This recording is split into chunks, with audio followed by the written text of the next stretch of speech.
Доброе утро! Ну что ж, я покидаю свой крошечный чудесный остров Лапси и направляюсь вдоль южного берега Белого моря, в Карелию.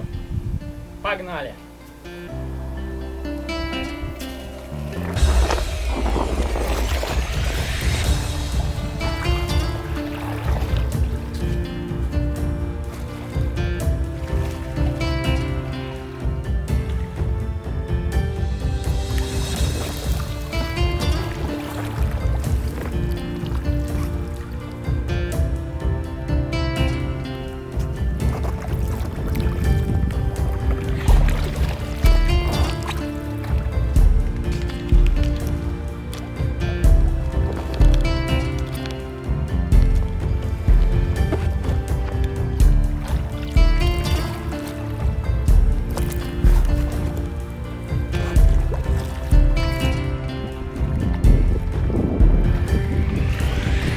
Кстати, на островке я провел 2 дня.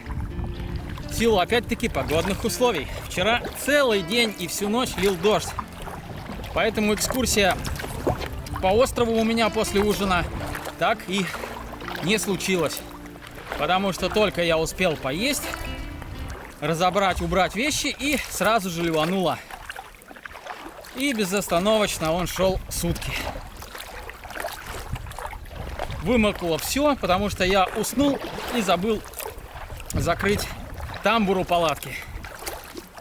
В итоге промокли все вещи, спальник. В общем, сегодня я полдня сушился, поэтому вот вышел только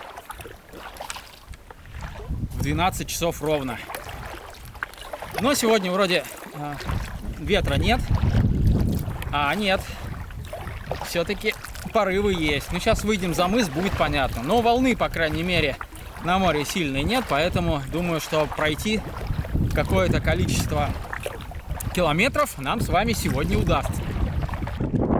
По правому борту у нас проплывает берег острова. Высокий и скалистый.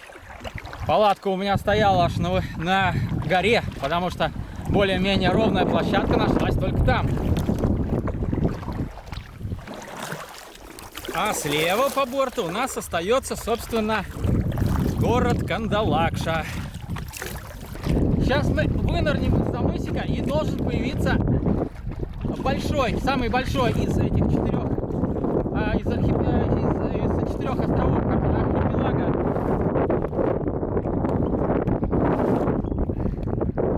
Вот он, собственно, наверное, как раз и появляется. Стартанули. Вот этот выводок, он около прям моей палатки жил. Весь, стая утиная. Вот он впереди по курсу этот самый крупный остров Лапси.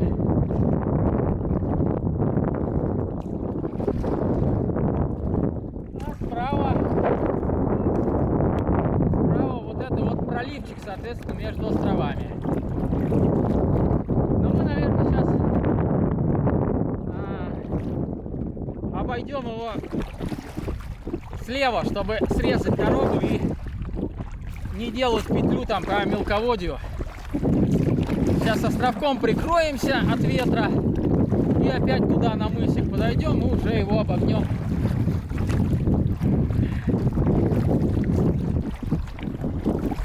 А ветерок-то все-таки есть, но волны нет.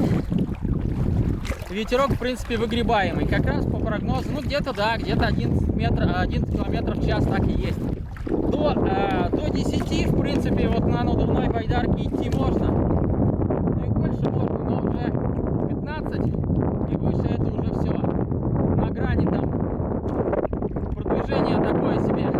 Сил тратить уйму, а продвижение вперед маленькое. А вот здесь до 10 комфортно, в принципе. Так, ну чё, круговую панорамку. Вот это мой островок, и это Кандалакша. Вон сингапурский сухогруз стоит, что-то долго он стоит, никак его не погрузят или не разгрузят, непонятно. И все-таки дует. И прилично. Вот остров. Остров еще совсем близко, а ну я так уже размялся прилично к этому моменту, скажу честно. На небе тучи, вода свинцовая. В общем, кайфа, конечно, от такой гребли по такому морю, по такой погоде нет. Но и сидеть на одном месте больше 2 дней я просто ни физически, ни морально не могу. Терпения у меня не хватает. Поэтому, если есть хоть какой-то шанс двигаться вперед, я его использую. Вот как сейчас. Да, устану, да, пройду немного. Но локация поменяется. Произойдут какие-то события. В общем, будет какая-то жизнь, а не сидение в палатке. Так что движение, жизнь. Идем. Ну, в данном случае не на восток, как много свело, но на юг. Идем на юг за погодой. Думаю, чем дальше, ближе к июлю и ближе к югу, тем погода должна становиться лучше и лучше. На это и уповаем. Ух, друзья мои, сейчас у меня такая физкультура была, такое кардио. Все дело в том, что вот с противоположного берега, который сейчас у меня по корме, я перебрался на остров Телячий. Вот он сейчас по левому борту от меня. Сейчас я выставлю его, соответственно, по корме, чтобы было видно. Вот он за моей спиной, остров Телячий. И ветер дует как раз, получалось мне, встречный и в бок, и в открытое море туда, в сторону Кандалакшского порта. И, соответственно, байдарку загонял в открытое море. Грибок у меня получался только одной правой рукой. Левого не уходило, потому что байдарка выставляется боком. И все, усилие мышц тратилось только на то, чтобы преодолеть ветер. И не выставиться вот боком, и не уйти вот в море. Продвигался вперед еле-еле, прям крошечными шажками. И отдал абсолютно все силы. Но обходить вдоль вот берега, весь этот залив Кандалакшский, не было никакого желания. Там порядка 7-8 километров получилось бы, а это 2 часа. Вот на лютом холоде ноги у меня вообще отмерзли уже, и вообще так я подмерзаю. Поэтому, ну никак не камильфо, не климатило мне это делать, поэтому вот я рискнул пройти напрямки. Но это еще не конец, потому что за Телячим еще километр до коренного берега южного. И предстоит то же самое. Ну, сейчас зачалюсь, отдохну минут 10-15, восстановлюсь немножко и сделаю этот последний крайний бросок. Вот такие вот прямозмогания пошли. А на острове вот опять таблички: высаживаться запрещено. Это снова Кандалакшский заповедник у нас, господа.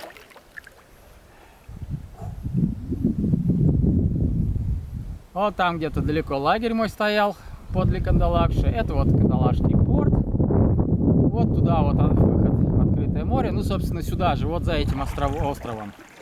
Туда нам с вами и надо. Сейчас вон там где-нибудь на мысу зачалюсь, отдохну и пойдем дальше. Вон Мишка бежит. По берегу не знаю, видно ли. Сейчас на максимальном зуме. Вон он ломится.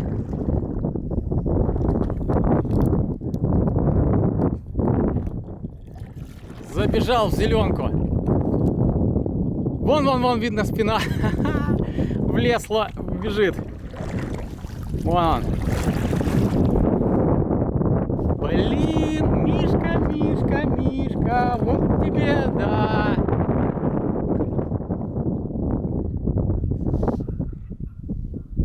Драпанул как. Блин, не подпустил. Жаль. Конечно, хотелось бы поближе подкрасться. Я должен победить. Должен догрести по-любому. Я же человек. У меня есть воля. Только силы уже нет. Только воля.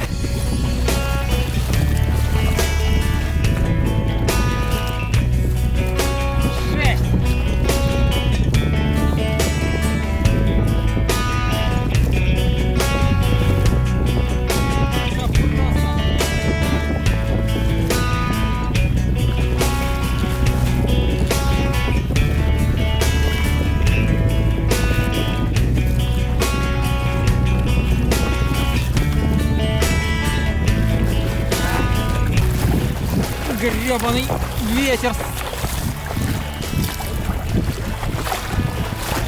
Берег рукой подать. А так приходится упираться, чтобы хоть чуть-чуть к нему приблизиться. Так, ну что ж, я перегреб все-таки на коренной берег, но силы отдал все и замерз. Вот только сейчас вот, когда поставил фотоаппарат для съемки, вышло солнышко, но она ненадолго, там тучи. А так холодно очень было. Вот сзади смотришь на заливчик, вроде тишина. Чуть только выйдешь за мыс, там так дует, что просто та самая и не балуйся. Сейчас время уже 4 часа. Фу, вот, сил я отдал уже, как сказал, много. Уже дальше сил, ну, смысла нет никуда ломиться. Я нахожусь рядом с поселением Белое море.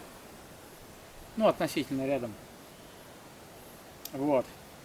Тут, конечно, цивилизация, железная дорога неподалеку проходит, но все равно я уже, даже если сейчас еще попробую отгрести, на остатки сил я далеко не уйду и смысла не вижу в этом. Так что все. Разбиваю лагерь, отдыхаю. Ну и завтра уже окончательно вырываюсь из цивилизации. Вдобавок ко всему, на горизонте там черные тучки меня обложили со всех сторон, поэтому еще может и ливануть вдобавок ко всему. Ну а на лагере вот у меня, ну точнее вот здесь вот на опушке есть стол со скамейкой.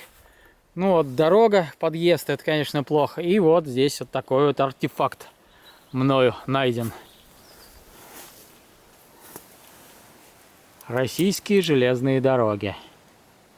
Ну и куча пивных бутылок.